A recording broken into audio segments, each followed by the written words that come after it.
Hey, everybody. Welcome back to Autism Confidential, the podcast from the National Council on Severe Autism. I am Jill Escher. I'm the president of NCSA and your host today. Wow, everybody, for episode 31, we have a doozy. I am extremely grateful and happy to say that we have somebody on as a guest who really I've wanted to have as a guest from day one. Took me a while to actually get around to it.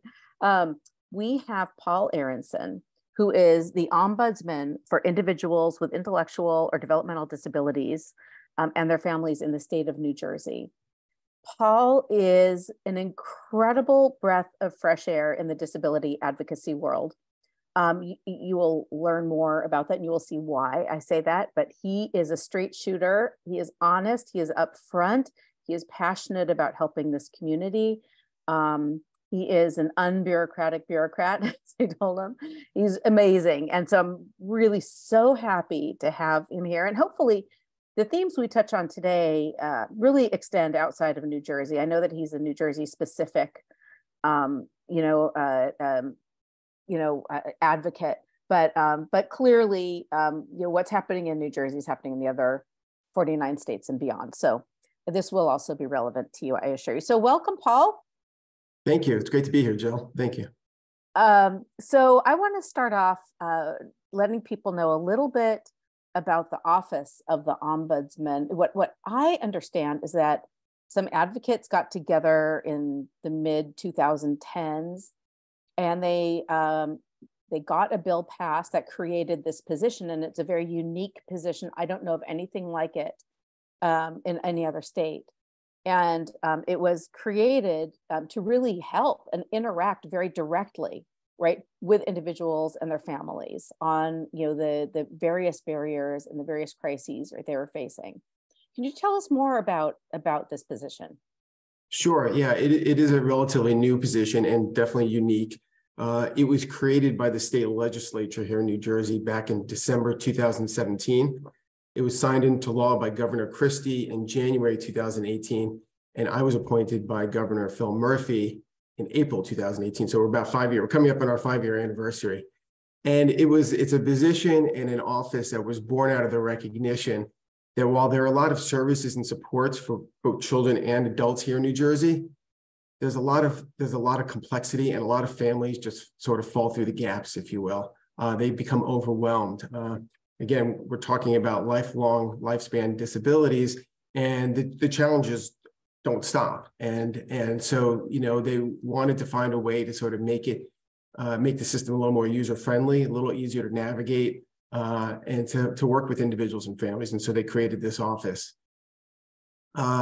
It's the way it's set it up is we're technically what they say in but out of our Department of Treasury.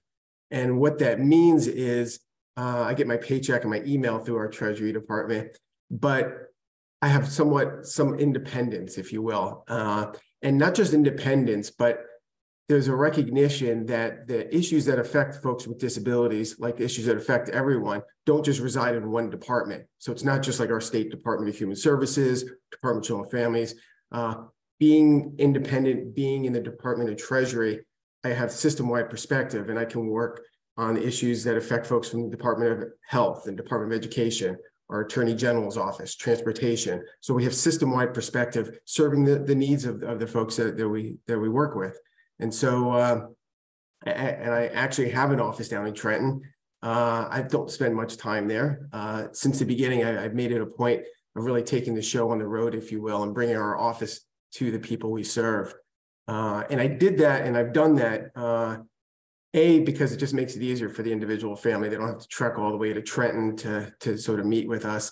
But really importantly, by meeting with individuals and families in their homes, in their living rooms, in their kitchens, maybe in their local diner, in their school, in their workplace, we really get a up close and, personal view of that family situation, really understand their challenges and their needs better. We get to meet other family members, and we get to sort of see where they live and how they live. And it helps us to not only help them better, but it helps us to inform the larger policy discussions that take place in our state capitol. So we try to keep everything very personal, and yeah, we work with folks one-on-one, even through the pandemic, through video like this. But whenever we get the chance, we go and we visit them in their homes. Yeah, that's amazing. One thing that you point out in your annual reports, which I will talk about more, by the way, people, you have to read these reports. They are masterpieces, in my opinion, is you talk about this disconnect between those making decisions and those who are affected by autism and developmental disabilities, particularly severe autism. And you're actually out there seeing it. I mean, you are the antithesis of that disconnect, right? You are deeply connected and engaged. And I think it's true. I think a lot of people who are working in the system just don't know. They don't really understand what families are going through. But how did you end up as the ombudsman? How did New Jersey get so fortunate, right, to get you in this position? Because I'm going to be honest here. There's a lot of reticence, I think, on the part of advocates to create new governmental entities around autism and IDD, because they almost always get captured by people who are ideologues, usually kind of neurodiversity oriented ideologues. We see this at the federal level, we see it at the state level. It happens all the time. This didn't happen in this case. So miracles. How did you end up there? I appreciate that. And before I touch specifically on that, I want to go back to that disconnect, because that's sort of how I got here. In our last annual report, right, I spoke extensively about what I call this disconnect between those that make decisions and those impacted by the decisions. And it's been something I've wrestled with for years. I come from a family with disability, and I've been in government many years. And I trying to understand how good well-meaning people go into government, go into human services, and then at some point, it seems like they lose their way. And I don't say that in a disparaging way. I try to understand it, because the issues that we deal with, there's got to be a sense of urgency. There's got to be this passion. There's got to be, we all should be advocates. And I work with folks, and I have worked with folks that sometimes feel like they just don't get it anymore, and they become far removed. And again, one of the reasons I decided early on to make it very personal, the work we do, and go to the families, go to individuals, is because it's that relationship, it's that connection that's going to keep the fire burning and keep us sort of focused on what we need to be focused on. I think what happens too much in government, particularly in this space, is folks, sit behind their desks, and sometimes they have to. Their jobs require them to be in their office, 5 days a week, but they lose that connection and they lose that personal touch, and that sense of urgency that the families that you and I were working with all the time, they don't get touched by it at all, because there are layers upon layers between them and the folks they're serving. I say that not only because that was the focus of our last annual report and because you asked about it, but it led me. So again, I grew up in a family with disability. I had a sister, Patty, a few years older than me, who had developmental disabilities, not autism. She had some cognitive issues, some learning disabilities, some behavioral issues. And I tell you more about her, but, growing up in a family with Patty, and my mom as her caregiver, disability was part of our DNA, if you will. It's just part of our life. And so I've always, been very involved and very interested in disability issues. At one point, early on, from 2012 to 2016, I was mayor of my town in Ridgewood, New Jersey, Ridgewood. And I'd work closely with the families, with disability and their families. And when I was leaving that job in June of 2016, I wrote an op-ed for one of our main newspapers in New Jersey, the Star-Ledger. And I wrote about how we needed a disability czar. And I said it because I just felt like there was too much of this disconnect, that there were too many families not being served. It was too complex. I was seeing it through the families that I was working with as a mayor, that they were getting lost in the system somewhere. I wrote this op-ed, and I sent it around, and this guy named Phil Murphy, who was starting to run for governor of our state, called me. And he said, I want to learn more. And he said, I just hired, I'm hiring my campaign staff. I just hired my policy director. I want you to connect with him. And that began my relationship really with Phil Murphy, who's now Governor Murphy, on disability issues. And so I helped sort of volunteer on the campaign on disability issues, sort of informing them, serving as a surrogate sometimes for the candidate. And then when he was inaugurated in January of 2018, this position had just been created. And that's how I came to be the state's ombudsman. Wow. Note to self, write more op-eds. That's That's great. That's great. Now, New Jersey is famous or infamous for having a high autism rate. We already have an extraordinarily high autism rate in the country, 1 in 44. Maybe by the time this podcast comes out, the new CDC numbers will be out. We don't know what they are. I don't know if they're going to be higher, lower, the same. We don't know. But New Jersey's was somewhat higher at 1 in 35. We've also seen, which is almost 3% of 8-year-old children, by the way. It's a huge number. And then there's other studies beside the CDC study that has looked at prevalence very, very intensely and closely in certain metropolitan areas. And those studies have often found higher prevalence, easily 5 to 7%, in some cases 10%. We see that these people who track this see the autism increase goes up about 11% a year. Tell me what you're seeing in terms of the growing prevalence in New Jersey. Also, it's much higher. You see kind of the 4 to 1 male to female prevalence. And so, the rate among boys is much higher than 1 in 35. I can't remember if it was like 1 in 20, something like that. I don't have that stat in front of me, but tell me what you're seeing, Paul. Well, I'll tell you, Jill, again, I had grown up with disability in my family. I had worked and volunteered and been on some boards and disability organizations. But it really wasn't until I took this position 5 years ago that I really came to understand autism in general and severe autism in particular. And it was a stunning wake-up call for me, almost from the get-go, and almost every day since in my time here in this position. We're working with individuals and families who have autism, who have severe autism, the severe challenging behaviors. I was struck when I first started this. It was really a wake-up call, and I was struck by both the prevalence, what I was seeing as the prevalence, as well as the lack of supports and services for children as well as adults. It just seemed like the system just wasn't set up to sort of provide the supports and services that these individuals and their families needed. It was interesting because I was telling somebody the other day. I remember wondering to myself, like, how did I not know this? I'm so involved in disability issues. I'm so involved in government. How did I not know this? And it dawned on me, the families with severe autism, they don't go to the restaurants. They don't go out. Their families don't get to socialize like other families do. Because they're very consumed with sort of taking care of their child, their minor child, their adult child. And a lot of folks who are involved in disability, a lot of folks who are involved in government just aren't aware of the challenges and the prevalence.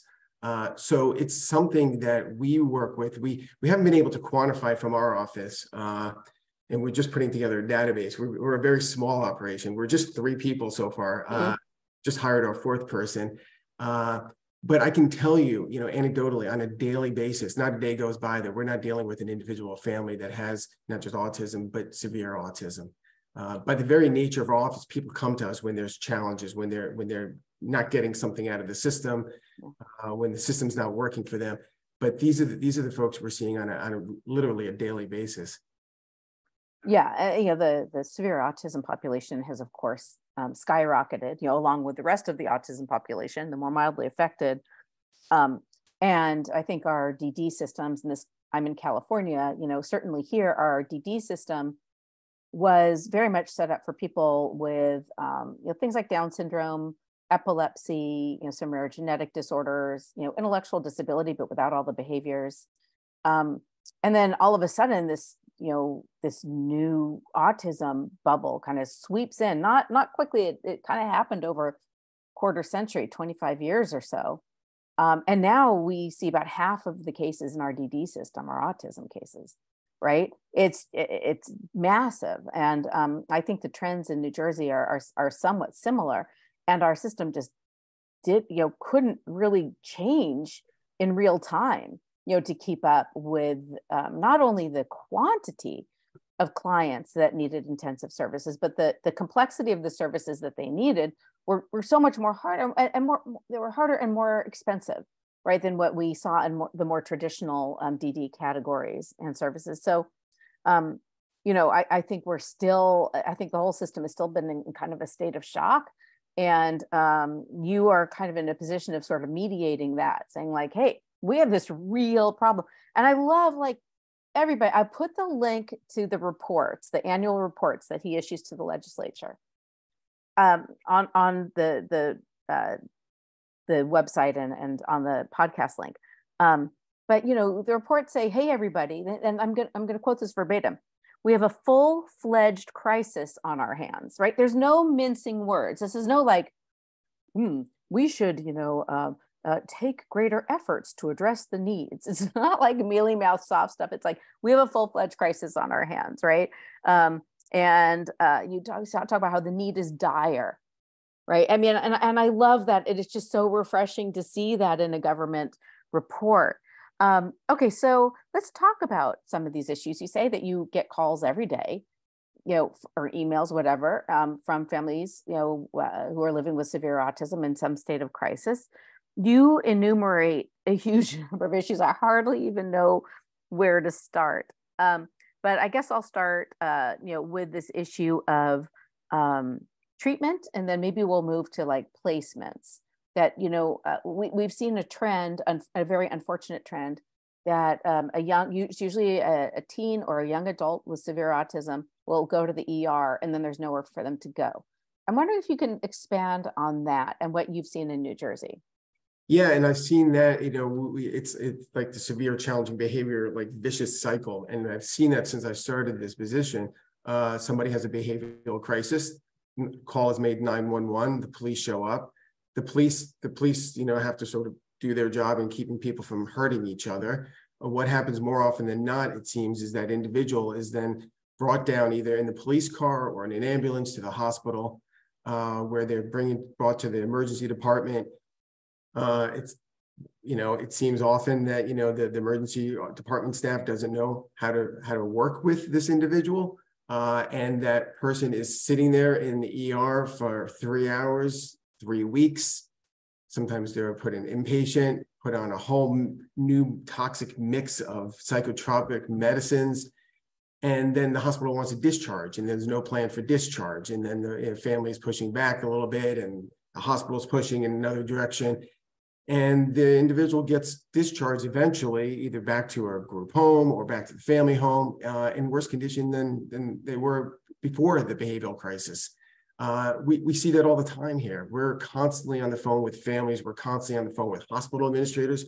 We work with law enforcement. I had a meeting earlier this week with a bunch of law enforcement folks, who are dealing with this crisis. And one of the things we've tried to do here in New Jersey, we put this in our annual reports, and we've been working closely with the folks in our governor's office, is we really want to sort of put together an interagency group to take a whole of government approach. Because if you look at the issue, if you, from everything from, early, identification, and treatment interventions early on, to the whole issue of crisis sort of management on the other end, it really, impacts across government. It impacts our Department of Children and Families, Department of Education, Department of Health, which oversees the hospitals, our Attorney General's office, which oversees law enforcement, Department of Human Services. It cuts across every sort of part of government. And I think we really need to sort of take that whole of government approach, a real holistic approach to this. Often what we find is we're focused on sort of this crisis response piece of it, which we still haven't gotten right. But, earlier in my life, I was involved in national security issues, and we used to talk about sort of emergency response was by definition a failure of emergency preparedness. And, so we need to do both. We need to work on both sides of this dynamic and really provide support and services. I don't suggest for a second that any of this is easy, but clearly what we're doing is not working. And, we really just got to bring all the, forces together. And I think, find our way forward, because this challenge is not going away. It's getting more pronounced. Yes, it is. It's estimated in New Jersey, and I'm sure this is a conservative estimate. We work closely with Autism New Jersey, which is one of our go-to organizations. They're a conservative estimate. Is 20,000 New Jerseyans have these severe challenging behaviors. That's a lot of people, and that's a lot of families and communities, and schools, and workplaces, and just we need to figure this out. We just really need to figure this out. Right, and as I said, I think it's really unprecedented. It's not like there was a need to address the needs of 20,000 New Jerseyans before. The population was very small, right, that had these complex behaviors. And now you have this, it's like COVID, like you didn't have it one day and then the next day you do have it. We do need to create these new solutions, these care solutions that would involve, of course, psychiatric treatment, but also appropriate placements. And one thing you do talk about, and you're very direct about it in your reports, is the need for a diverse and innovative housing solutions, right?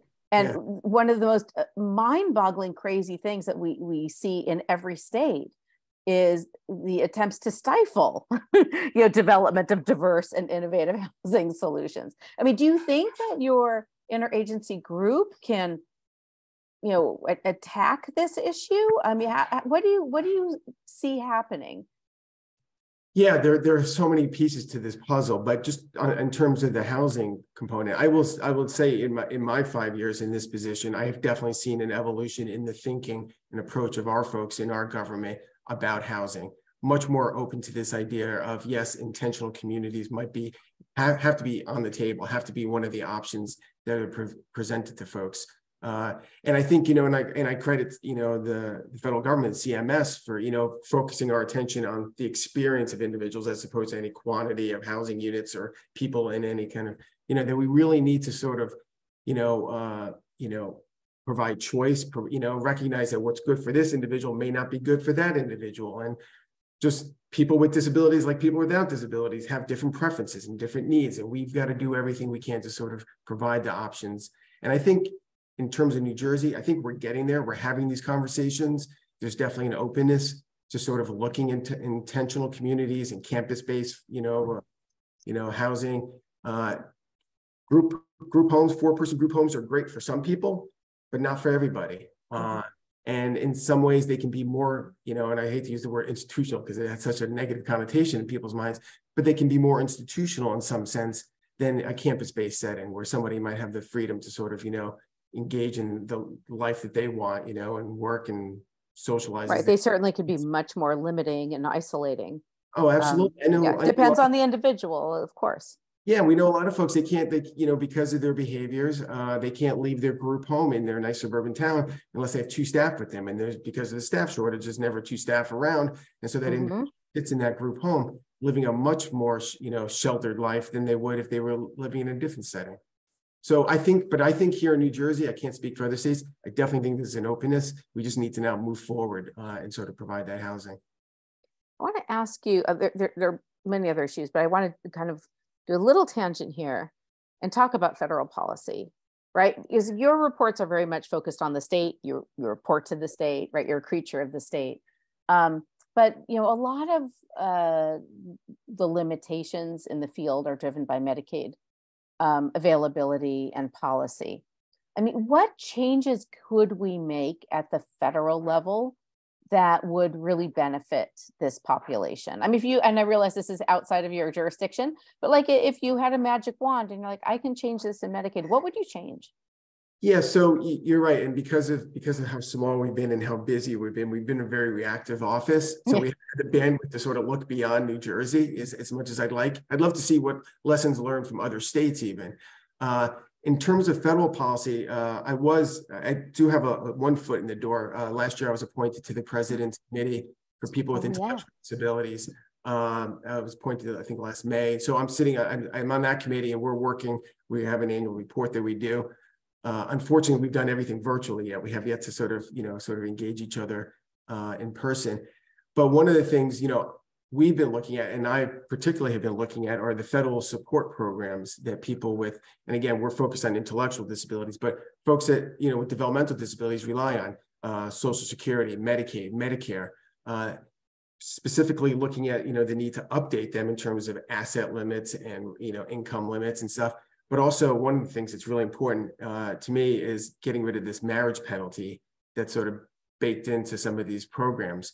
What I mean by that is, I think supplemental security income is a good example. SSI, if you're an individual, you can have $2,000 worth of assets. Mm-hmm. If you're a married couple, you can have $3,000. So you're penalized by getting married. Mm-hmm. And what that does, and we see that in state Medicaid programs across the country, we see it in other programs, that prevents folks with disabilities from getting married because they'll lose their benefits.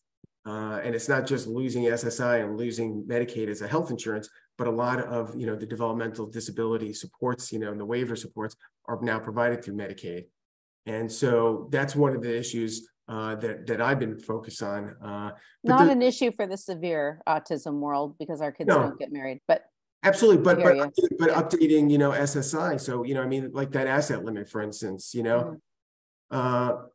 There's, it hasn't been updated since the 80s, I think, and so things like that, I think, will help the community across the board. That's not focused on folks with severe challenging behaviors, but that's something that I think, we need to start looking, to your point, at federal programs also as a way forward.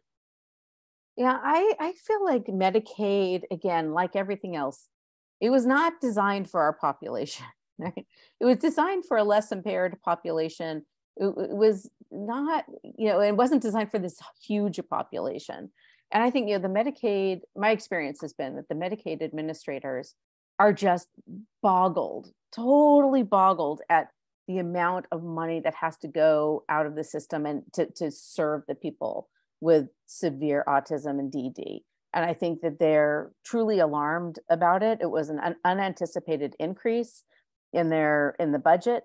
And they've been trying to kind of rein it in. I think that's why, HCBS settings rule was a popular restriction, on their part initially, because it was sort of a roundabout way to contain costs serving those with the severe autism and DD. They've backtracked a little bit. You mentioned that they're focused ostensibly on individual experience. I am not so sure that that is actually true in reality. I remain very concerned about CMS. But no, nothing against Social Security. It's nice to get, a check every month for some living expenses. But Medicaid is by far, the biggest source of supports for our community. And I don't know, are there wait lists in New Jersey or not? Are you an entitlement state? Well, yeah. So we have two programs in our what we call DDD, our Division of Developmental Disability. We have a supports program and the community care program. Anybody who's eligible for DDD services will get DDD services right now.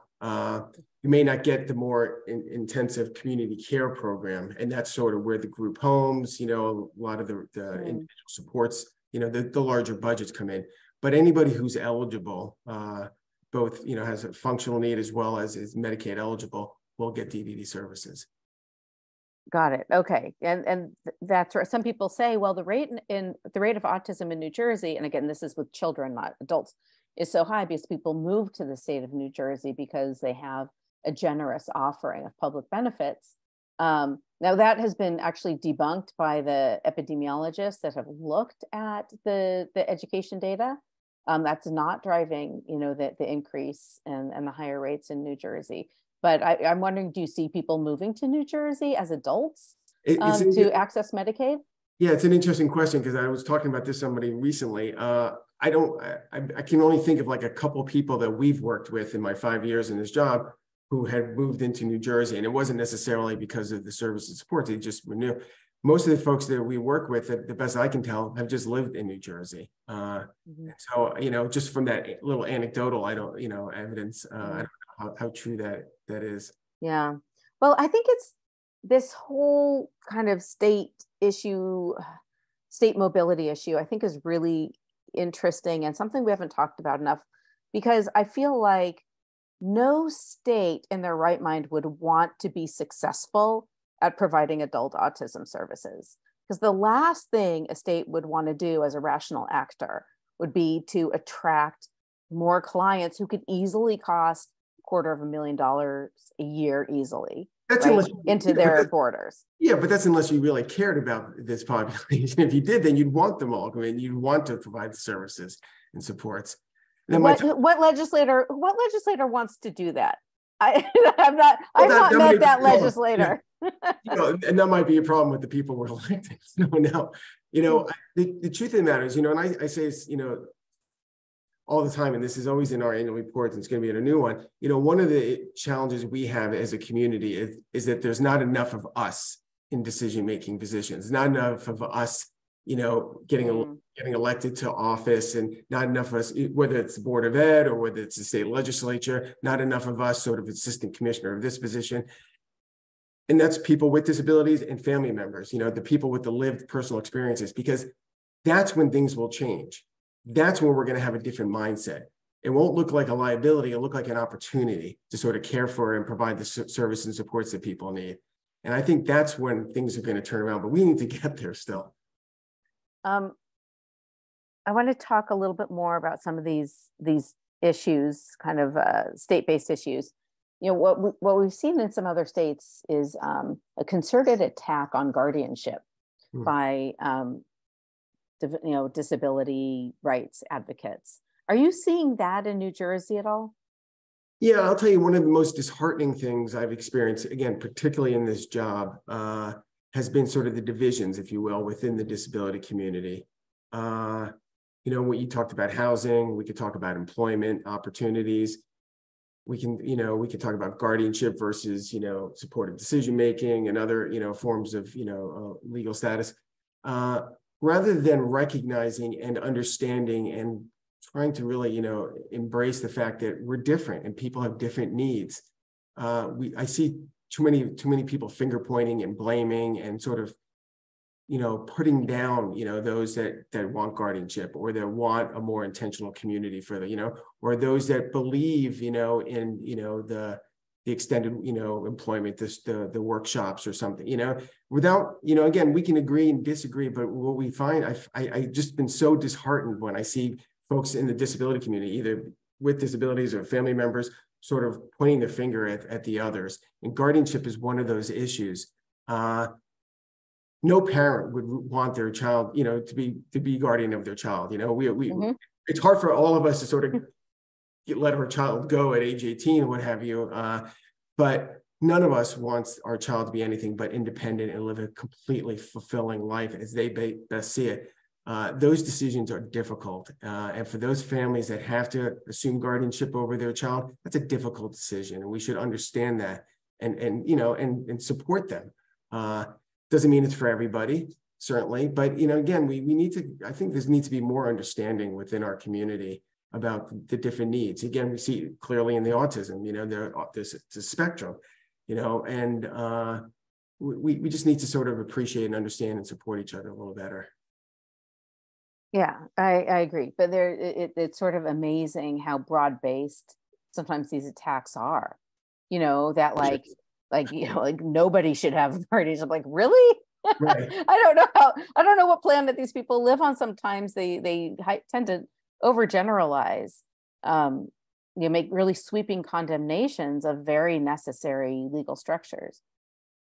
Yeah, I couldn't agree more. And I think in New Jersey at least, it's not an easy process, guardianship, and it shouldn't be an easy process. However, we need to recognize that for some families it's a requirement. It's necessary. There's no other choice. Yeah, I mean, listen, my kids would never be able to make important decisions about their lives ever. Someone has to do it. Like, I'm sorry, and it's a good thing that the laws give families and other caregivers the ability to make those important decisions for their children. That's a good thing. That's not a bad thing in my view. Okay, let's switch to, go ahead, sorry. And I'll even just say from personal experience. So my sister, as she got older, I told you a little bit about Patty, eventually her disability expressed itself physically, and she became quadriplegic, needed a feeding tube, lost the ability to speak she had a few choice words for her little brother. But my mom, really had to step in more and more as my sister got older. And my mom had power of attorney, so did my older brother. They never had to have guardianship. But I could see how difficult it was. And even if I disagreed with my mom on certain occasions about, what was right or not right for Patty, no one had Patty's best interest at heart more than my mom, and speak for my sister better than my mom. And, I take that personal experience, and I work, when I work with families and stuff like that, one of the things we wrote about in one of our annual reports is just how families are disrespected throughout the system. Those with guardianship, those who are just family members, they're sometimes seen as the enemy. They're sort of disregarded, disrespected, and pushed aside. And I just think it's awful. I just think it's really awful. Yeah, well, I think that, I'm sorry to say this, I think that government has an interest in diminishing, and belittling the people who are advocating for their children, because the more empowered we are, the more expensive they are. I mean, I hate to always go back to money, but I've seen that with my own two eyes, how that is usually the driving force behind bureaucratic decisions. But anyway, speaking of money, let's go to the DSP crisis. This is, of course, a nationwide crisis. DSP refers to direct support professionals, and those are the people who are usually hired by agencies, sometimes hired directly by the individual with a disability to provide hands-on care, sometimes in a day program, sometimes in a group home, sometimes one-on-one at home, whatever setting. How is this playing out in New Jersey? Well, it was a crisis before COVID and the public health emergency. Now it's beyond a crisis. And we're seeing it not just with direct support professionals, like in group home settings. We're seeing it what we call self-directed employees. We're seeing it with nurses, the shortage. And, to me, as I've written about this and we're writing about it again in this year's report. It does come down to money. You get what you pay for in life. And, if we need to value our population, we need to value those folks with disabilities and make sure that they have the providers, the direct care workers that they deserve, that are trained appropriately, that are held to high standards. And to do that, you need to pay people professional wages. You need to treat them like professionals. These are difficult jobs. Right. We talk about, here in New Jersey, they get paid $16, $17 an hour. And people are like, that's a lot, that's more than they were. That's nothing. That is nothing. You try to raise a family on $16, $17 an hour. Most of us don't know how much we make an hour, right? It's nothing even close to that. These are difficult jobs, and we need to sort of make the investment. And to me, it's not only providing, a better quality of life for the individuals under their care in general, but, abuse and neglect is a problem. And, as I write about that in the reports.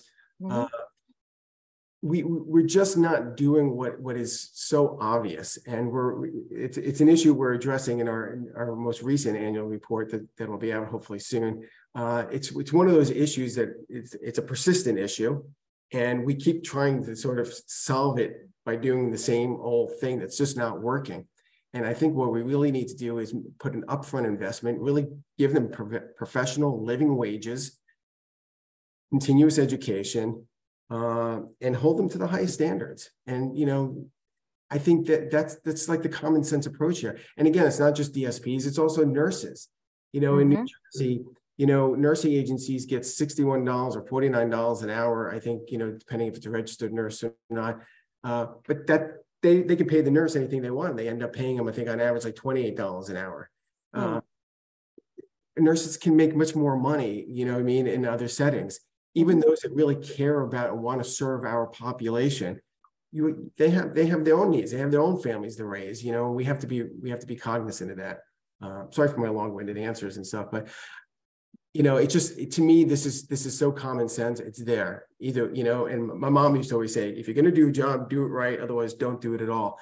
And here's an example. If we're going to do this, if we're going to do home community-based services, if we're going to try to provide staff and help people how to live quality, safe, lives in the community, then we've got to put the money up front. And I'm guessing, this is just a guess, that we'll save money on the back end. We'll have less hospitalizations. We'll have less doctor appointments. We'll have less DSPs and other workers that are on government programs like Medicaid, like food stamps. It's like an upfront investment, and we just need to sort of do it. Mm-hmm. And do you see that as 100% a state issue in terms of increasing that budget, or do you see it also as their federal role to increase the DSP? It's probably both, but I can tell you here in New Jersey, and we work closely with the provider community and stuff. I mean, some of these folks are getting a lot, like a residential provider. If they have a house with folks that are like most significant needs, so what we call like tier D or E with acuity in New Jersey, mm-hmm. They've got budgets of anywhere between $360,000 and $480,000 a year. These providers are getting just to staff them. It's a lot of money. So the money does exist, not for everybody. Is that a budget for one person, for one case? One person. Yeah. So the most significant needs here in New Jersey is what we call a tier EA, and they get about $480,000 that comes with. That's a lot of money. Yeah. That's a lot of money. Yeah. And so I think the money's here. I can't speak for other states, and that's not true across the board. But there's definitely some providers that have a lot more money, and they're just not required to pay their staff appropriately. So it goes into overhead, it goes into profit. What does it go? Exactly. So we have self-direction here in New Jersey, and if you go to an agent, you're doing self-direction, and your adult child, let's say, is highest level of need, has an acuity, and you want to go to a home health agency and hire staff, that agency will get $55 an hour to provide staff for you. Mm-hmm. More than likely, they're paying that staff $16, $17, maybe $20 an hour. That's a lot off the top. A lot of overhead. I don't know who has that much overhead. There are problems, That has to be fixed. Yeah, that's nuts. We see some similar things in California. That's pretty dramatic, though. Yeah. So I think there's a lot of money, again, in our system. I don't know if it's enough. I can't speak to that. But some folks definitely have a lot of money, and they're just not getting the staff that they require. I think that we need to really talk about kind of hyper efficiency in using these Medicaid and matching dollars. Because I do feel like, by the time a dollar makes it down to the actual client, it is gone. I mean, in California, I'm telling you, sometimes through like 10 levels of management and bureaucracy before that dollar reaches the client. Yeah. And it's like, what can we do to shortcut that so that these dollars go directly to the needs of the individuals? And of course, there will always be overhead. I mean, of course, not that dumb, but but you can still make it seem vastly more efficient. We aren't really having that conversation, I think. Well, I think that was the rationale, and the intention behind self-direction, right? And I speak primarily for New Jersey, but I think it's true nationwide, to give you more control over how you spend the dollars. Because the family knows the individual better, or the individual knows their needs better. They can avoid some of the overhead. We find here there's some limitations, though, on how the families can spend their money, which makes self-direction not always optimal for the family. But I think that ideally is a way to go. Although there's a lot in California, we have a self-determination program, and there are its own levels of crazy complexity and bureaucracy involved in that again, you don't have the level of savings that you think you would have. It has yet to be fully analyzed, but that's been my own experience. Yeah, and I think that's true. And I think, I always think complexity, whether you're talking about in self-determination, self-direct, or just generally, is one of the biggest barriers that we have to people getting the services and supports they need. The system is just way too complex. I don't know if that's by design or if that's just right. It's overwhelming, and there are more offices and more acronyms and more policies and more this and more that, and it's just overwhelming, and the policies change, and depending on who you ask, you get a different answer. That in itself becomes a problem. But I think self-direction, I think, is in an ideal sense, if it really was sort of to sort of realize its potential, I think is a good way to sort of spend it all. Again, having guardrails in place so no one can, not that anyone necessarily would game the system, but have guardrails in place, but let individuals, let families spend the dollars as they see that they need. Finally, we're going to get to the biggest question of them all, which is the question of what happens to these adults with very acute needs, need for 24/7 care when their parents become infirm and die.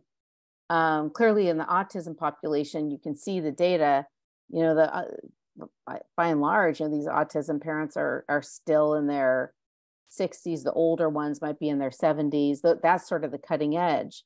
But before long, and I'm already seeing this among my friends, they're getting cancer, they're getting Parkinson's, they're getting all the things, they're a stroke, whatever. There is biology, right? We're going to meet our demise. And our children tend to have pretty long lives. At least my kids are super healthy. What is going to happen to them? What do you see in New Jersey when parents begin to fail? Where do the adult kids end up? I'll say, just stepping back a moment on that. One of the last things I did when I was sort of volunteering for the governor's campaign back in 2017 is I helped organize a meeting for Mrs. Murphy, for Tammy Murphy, because it was clear, it was a few weeks before the end of the election, and it was clear that Governor Murphy, Phil Murphy was going to become Governor Murphy. And so we set up this meeting. I worked with some folks to set up a meeting. We brought together 14 parents and Mrs. Murphy, and it was just an opportunity for her just to get a little taste of what families are experiencing here in New Jersey. Mm-hmm. And we went around the table, and each of the parents shared a few minutes of their story. And he got to one parent, and he said, unlike other parents, we want to outlive our children.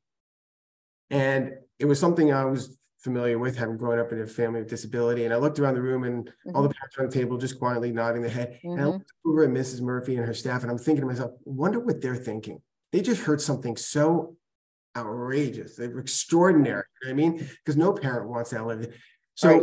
It's something you're absolutely right. It's something, I hear all the time. It's families just living in fear of what's going to happen when they're gone. One of the things, so we talked about self-direction a moment ago. One of the reasons people choose self-direction is because they sort of feel compelled to. It's like they don't have any other choice. They don't want to be in a group home. They want, their adult child has significant needs and they're not being met anywhere else. Mm-hmm. And so we work with these families. And recently, one of the parents came to us and said, we need to start planning for when we're gone. And I was like, that's a very good point. And they're like, she pointed out, she goes, I don't think the state's prepared for this. Mm-hmm. We're like the first generation of self-direction, you know what I mean? And mm-hmm. we're getting there, we're getting old. And so we've been meeting, our office has been meeting and working with a group of parents and a couple providers and stuff to really start thinking, what do we need to do? What do we need to do so that adult child, when their parents are gone, when their family's gone, doesn't end up in a group home, doesn't end up in an institution, that, you know what I mean, that they can plan for the future, that they can continue self-direction, that they can continue living independently in the community. And we're just starting to really sort of whiteboard it right now and trying to put all the issues up there of like what needs to be addressed. How would we possibly address it? What funding sources, what kind of providers, it's not good enough just to have a guardian in place. You're going to have somebody who's really sort of actively involved in the individual's life. So we're starting to look that way, but that's a huge issue. You're absolutely right, Jill. Yeah, you need those perma parents, I call them, right? It's one thing to have a guardian, and that's important. But the quote unquote case manager, the perma parent, somebody who really cares about that individual. Because, when the real parents die, there has to be somebody to fill those shoes. There just has to be. And we don't really have the legal constructs for it. I really believe that I think we need to rethink, we use all kinds of legal artifice, right, to create necessary things like, trusts or legal fiction, guardianship is legal fiction. We need more new legal fictions, I think, to really address these needs of these adults over the long term, whether those are, some people bring up things like micro boards, right? Like it's a small group with some sort of legal authority over the well-being and whatever, health of the individual. There various ideas have been floated. I think they all deserve consideration. And I do think we need at the national level to really start talking about this crisis. When you look at the more quote unquote traditional developmental disabilities, people with Down syndrome, people with epilepsy, people with cerebral palsy, they typically had shorter lives and they often did not outlive their parents. The autism population is different because they will largely outlive their parents. And it's different, right? We haven't had to create these new kind of legal structures. And now we do. Yeah. Really. it's a new challenge. It's a new opportunity. And we need to, but you're right, we need to sort of get on it now and start working towards it. It's not going to be easy, but we're really trying to sort of think it through as much as we can right now. And it's hard. It's a challenge because so many families are focused on the day to day. Yeah. Oh, of course. Make it work. But really trying to take that long view and try to put structures in place and policies in place and maybe some laws in place. Because it's not going to be easy. Again, we're talking primarily of families that don't have like other children, other siblings. My mom, in my case, she could rest easier, I should say, knowing that at some point I was probably going to end up taking care of my sister. Right. But a lot of parents, but a lot of families really don't have that. I mean, I've found it to be kind of surprisingly rare to find a sibling willing, able and willing to take on that kind of responsibility. Yeah, it's not common. I mean, I haven't really seen data on it, but rare is that family. Okay, yeah. Well, I've taken up a lot of your time. Maybe tell me like a success story. That you've had. You get these calls, you get these emails every single day from families all around the state. Tell me something that's worked. How has your office been able to help? I can't think of any one. I mean, I probably could, but any given day we get somebody will email us that we haven't heard about, heard from in a few months. Hey, we got what we needed, or we got this, or my son's been doing really well, or something. We do get those, So our office, we spend probably 80% of our time, we guess, just troubleshooting with families. We sit in meetings with them, we advocate with them, we help them advocate for themselves. I was rewriting somebody's letter that they want to send to the division, developmental disabilities yesterday. So we're constantly dealing with these challenges. And every once in a while, we either don't hear from somebody, so we think, okay, they got what they needed and they don't need to think about us anymore. Or somebody will drop us a note and say, thanks because we were able to do this, or he's living, comfortably now and he's in his day program, or he's got his job, or got the housing that he needed, or something. So I can't think of anything specifically. We do get them. It means so much to us because, the work we do and the issues we are involved with, they can be so heartbreaking. And the three of us in our office all have lived experience with disability. I'm a sibling. My deputy, she's an autism mom, and the third person in our office, he's got his own disability. And so we care passionately about this stuff, and we get so emotionally invested, and it can be heartbreaking. But when we do get those success stories, when somebody does drop us a note that something worked, we're happier than happy. Well, we wish that there were Pauls in every state. At NCSA, of course, we have no staff and we can't provide, hands-on advice to families, but we get these same emails all the time, people in an absolutely desperate situation. And I wish I had a Paul to refer them to, whether they were in, North Dakota, Florida, or Texas, or wherever. And they don't, Pauls don't exist. So New Jersey should be very grateful to have you. And I really thank you for being here. Is there anything else people should know? I will provide the link to your office and reports. Anything else people should know? And I appreciate that. And I really would, love people, read our reports, whether you live in New Jersey or not. We do put a lot of time and effort into it. I will say, from the beginning, and I appreciated everything you said earlier, Jill, about the reports, because we've really tried to use them as a platform, if you will, for really focusing attention on the challenges that individuals and families are facing. We really think that we have an obligation in our office to speak truth to power and to help families and individuals do the same. And so we use those reports, and we really try to address issues in a very straightforward way, without pointing fingers, without blaming, just saying this is a problem and this is what needs to be addressed. And I will say one of the best compliments I ever got about our annual report was the first year when a parent came up to me and she said, I read your report, I liked it, I didn't learn anything new, but it was good to see it on government letterhead. And I was like, Mm, it's that validation that, you know what I mean? And yeah. that what you're experiencing, what so many families are experiencing is real. It's very real and it's very difficult.